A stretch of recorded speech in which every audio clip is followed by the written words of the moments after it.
Welcome to RS class. मैं कौशल Singh advocate आपका हार्दिक स्वागत करता हूं अपने यूट्यूब चैनल पे। दोस्तों, आज हम देखेंगे दहेज केस कितने साल तक चलता है। बहुत से लोग हैं, बहुत से मेरे भाई बहन हैं, उनका ये प्रश्न रहता है कि केस तो हमने डाल दिया, अब केस डालने के बाद ये कोर्ट में कब तक चलेगा, कब तक हमें इस केस से निपटारा मिल जाएगा, या फिर इस केस में कितना समय लगेगा और कौन सी स्टेज पर कितना समय लगता है। तो साथियों, ये सारी जानकारी हम करेंगे इस वीडियो में साथी। तो कहीं मत जाइएगा। जितने भी मेरे भाई बहन चैनल पे मेरे पे नए आए वो मेरे चैनल को सब्सक्राइब करके जरूर, और वीडियो पे आ ही गए तो वीडियो को लाइक करके जरूर जाइएगा।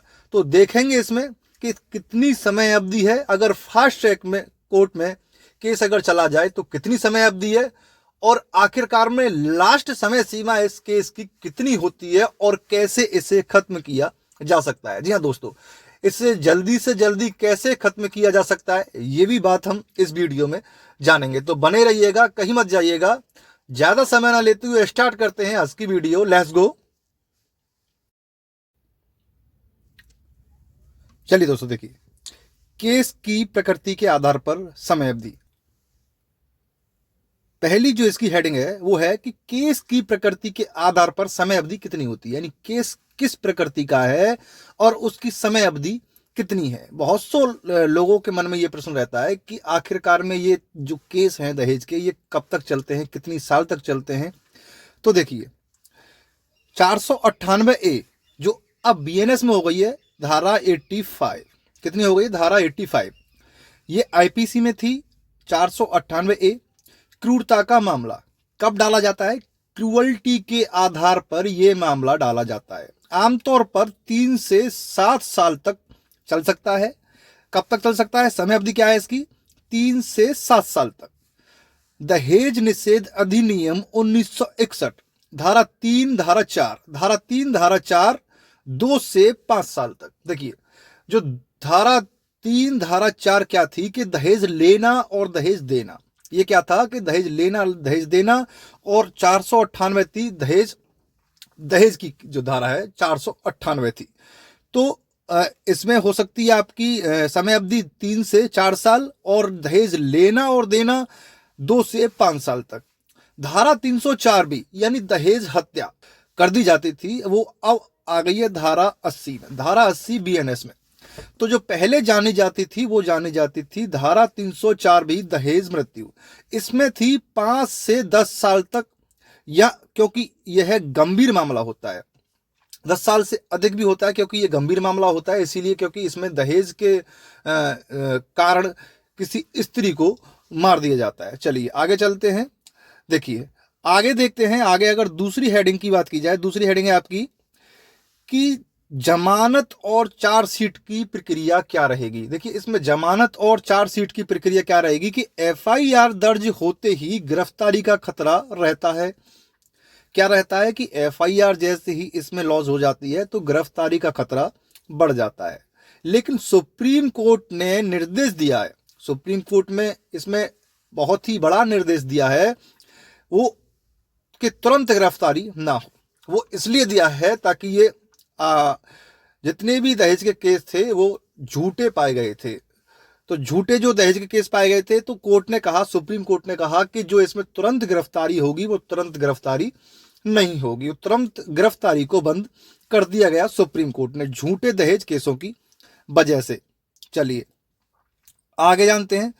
आगे आ जाता है आपका, पुलिस को 90 दिनों के भीतर चार्जशीट दाखिल करनी होती है। चार्जशीट की प्रक्रिया क्या होती है कि पुलिस को 90 दिन के भीतर चार्जशीट दाखिल करनी होती है। चार्जशीट के बाद कोर्ट संज्ञान लेकर कार्रवाई शुरू करता है। इसमें क्या करता है कि चार्जशीट जैसे ही दाखिल हो जाती है तो चार्जशीट के बाद जो कोर्ट जो है संज्ञान लेकर उस पर कार्रवाई शुरू करता है साथियों। चलिए आगे देखेंगे। देखिए आगे देखते हैं कि हेडिंग तीसरी क्या कहती है। हेडिंग तीसरी कहती है कि ट्रायल, मुकदमे की अवधि, मुकदमे की अवधि कितनी होती है। देखिए, मेट्रोपॉलिटन मजिस्ट्रेट सेशन कोर्ट में सुनवाई, ट्रायल 3 से 5 साल तक। कब तक होता है, 3 से 5 साल तक चलता रहे, गवाहों के बयान और सबूतों की जांच में देरी के कारण। ये 3 से 5 साल कब होती है, एक तो गवाह कोई गवाह नहीं आ पा रहा है, कोई गवाह नहीं आ पा रहा है, कभी सबूत जो है वो जितने भी सबूत हम इकट्ठा करना चाहते हैं, कलेक्ट करना चाहते हैं, वो हम दाखिल नहीं कर पाते हैं कोर्ट में, इसलिए ये देरी होती है साथियों। चलिए आगे चलते हैं। इसी तरह बने रहिएगा क्लास में और चैनल को सब्सक्राइब और वीडियो को लाइक करके ज़रूर जाइएगा। तो आगे देखते हैं आगे क्या कह रहा है। आगे कह रहा है कि 7 से 10 साल तक भी लग सकते हैं। कब लग सकते हैं? कंडीशन कौन सी आ जाती है? कंडीशन वही आ जाती है, सबूत और गवाह लग सकते हैं। फास्ट ट्रैक कोर्ट में मामला जाए तो 1 से 3 साल में फैसला आ सकता है। देखिए इसमें क्या होता है कि एक तो साधारण कोर्ट होता है और एक होता है फास्ट ट्रैक कोर्ट, जो कि 304B का मामला है, जो फास्ट ट्रैक कोर्ट में सुनवाई होती है उसकी दहेज मृत्यु में। चलिए आगे देखते हैं। आगे देखते हैं कि अपील की प्रक्रिया क्या है। देखिए अपील की प्रक्रिया क्या होगी इसमें।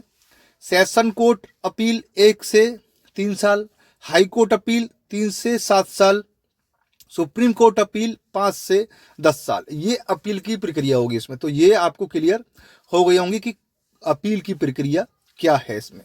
चलिए आगे देखते हैं। आगे देखते हैं। देखिए 5वीं हेडिंग क्या कहती है। 5वीं हेडिंग आपकी कहती है, थोड़ा छोटा करते हैं इसे। देखिए 5वीं क्या कहती है कि केस जल्दी खत्म करने के उपाय। अगर हमें केस जल्दी खत्म करना है तो उसका उपाय क्या है। देखिए उपाय होगा उसका समझौता, यानी कंप्रोमाइज, मीडिएशन। अगर पत्नी समझौते के लिए तैयार हो तो 6 महीने से 1 साल में मामला खत्म हो जाता है। यानी दोनों पार्टी अगर सहमत हो, एक दूसरे को समझने में सक्षम हो और वो चाहते हो कि हम कोर्ट में बर्बाद जिंदगी ना करके जिंदगी हम साथ बिताएं, तो ये मामला 6 महीने से 1 साल में खत्म हो जाता है। 6 महीने में भी खत्म हो जाएगा अगर एक ही बार में समझ में आ जाए तो। झूठे केस में हाई कोर्ट से FIR क्वेस धारा 482, यानी जो धारा 482 है CRPC की, तो झूठे अगर केस हो जाता है दहेज का तो FIR क्वेस कराने का अधिकार इसमें 482 में दिया गया है। 6 महीने से 2 साल। कितना समय लगता है? 6 महीने से 2 साल। सबूतों और गवाहों की मजबूत दलील से जल्द फैसला 2 से 4 साल। यानी सबूत और गवाह आपके मजबूत होंगे तो जल्द फैसला आ सकता है, 2 से 4 साल में आ सकता है साथी। चलिए आगे देखें। निष्कर्ष। निष्कर्ष क्या निकलता है इसका।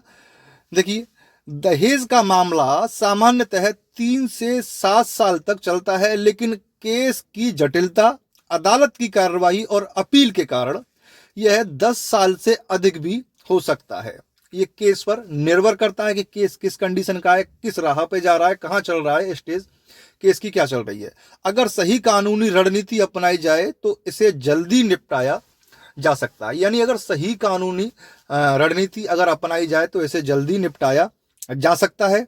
चलिए देखिए साथियों, जो भी भाई बहन हमारे चैनल पे नए आए वो हमारे चैनल को सब्सक्राइब जरूर कीजिएगा। ये आपसे हमारी रिक्वेस्ट है और ज़्यादा आपसे कुछ नहीं चाहिए। और वीडियो को सब्सक्राइब, वो वीडियो को लाइक करके ज़रूर जाइएगा साथियों। तो आज की वीडियो कैसी लगी वो कमेंट बॉक्स में ज़रूर बताइएगा। कोई भी क्वेश्चन क्वेरीज पूछना चाहते तो नीचे दिए गए फ्लैश नंबर पे हमें संपर्क कीजिएगा साथी। तो आगे एक नई धारा लेके, एक नई जानकारी लेके आपके सामने फिर हाजिर होता हूं। तब तक के लिए वंदे मातरम, जय हिंद दोस्तों।